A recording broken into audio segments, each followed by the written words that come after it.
from the year 1987 in the Detroit Free Press. Ladies Tour self-destructs again, by Matt Fiorito.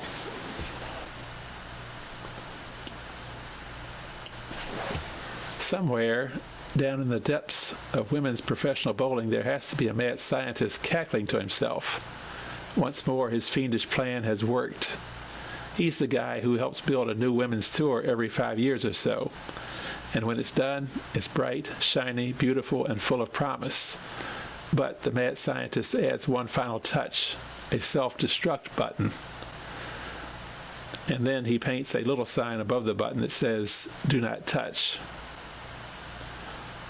It's just a tiny button, hardly noticeable at first. But for each day that no one touches the button, it grows. Bigger, irresistible, until finally Bowling's Eve puts down her apple and thinks to herself, just one little touch.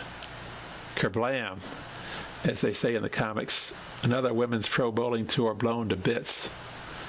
And after the tiny little pieces have settled to the ground, they are washed into a drain that empties into a cesspool down in the dungeon where the mad scientist works. And he chuckles to himself as he fishes out the broken pieces and once again sets out to build a shiny new women's pro bowling tour. The death wish inherent in women's pro bowling is no secret. Since the news broke here last week that women's pro bowling has been split by the formation of the Ladies Professional Bowling Association in competition with the incumbent Ladies Pro Bowling Tour, the common reaction in bowling circles has been, not again. From 1960 to 1980, women's pro bowling was governed in succession by the Professional Women's Bowling Association, the Ladies Professional Bowling Association, and the Women's Professional Bowling Association.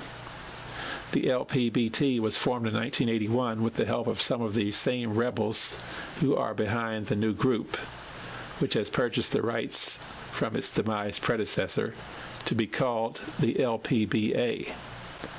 When the LPBT was formed, the preceding organization, the WPBA, had been run into the ground. Its death was considered a mercy killing. But the current breakup comes at a time when women's pro bowling appeared to be on the threshold of its biggest breakthrough, consistent television exposure. After the success of last year's 6-tournament package on ESPN, a 1.3 average rating with a high of 2.4, it seemed there was nowhere to go but up, particularly after the announcement that 18 tournaments would be televised this year. Despite the announcement, no deal had been signed. The announcement wasn't an outright lie.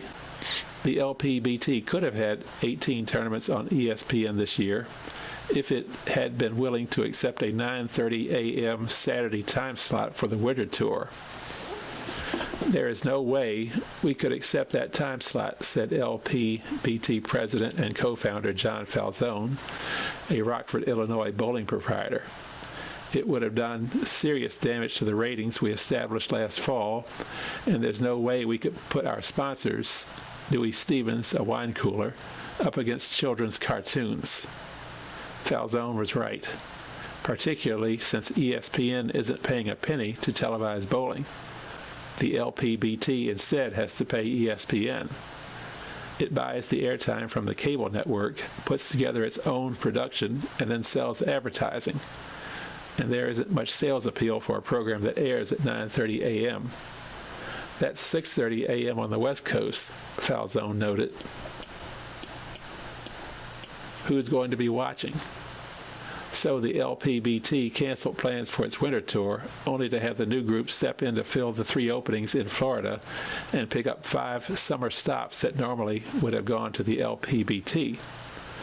The summer stops are controlled by a proprietors group, including Mark Voigt of Satellite Bowl in Dearborn Heights, that was tired of what it perceived to be mismanagement and ineptitude by the LPBT. It heard pitches from both sides, including the LPBT's promise of a television package, and decided to go with the rebels. But the LPBT is still alive. The day after the LPBA summer tour was announced, the LPBT announced a revised deal with ESPN that includes 6 summer tournaments and 6 in the fall. Putting together a fall tour should be no problem because the fall TV package is for live telecasts on Saturday afternoons. But the summer telecasts, tape delayed at 4:30 p.m. Mondays from the previous Thursday, are no bargain. And that's why a reconciliation between the LPBT, which has TV, and the LPBA, which has the tournaments, is unlikely. The LPBT will have to find new tournament sites, and the LPBA will take its chances going without TV. The key to the summer battle will be prize money. Whichever group can come up with the better payoff will get the better pros. "I'll go on the one that has the most money," Detroit's Alita Sill said. "This is a living for me." There's nothing to prohibit bowlers from competing for both organizations. Sill's biggest fear is that the controversy will drag women's bowling down, and we'll be doing the same thing as in 1981, starting from scratch and bowling for low prize funds.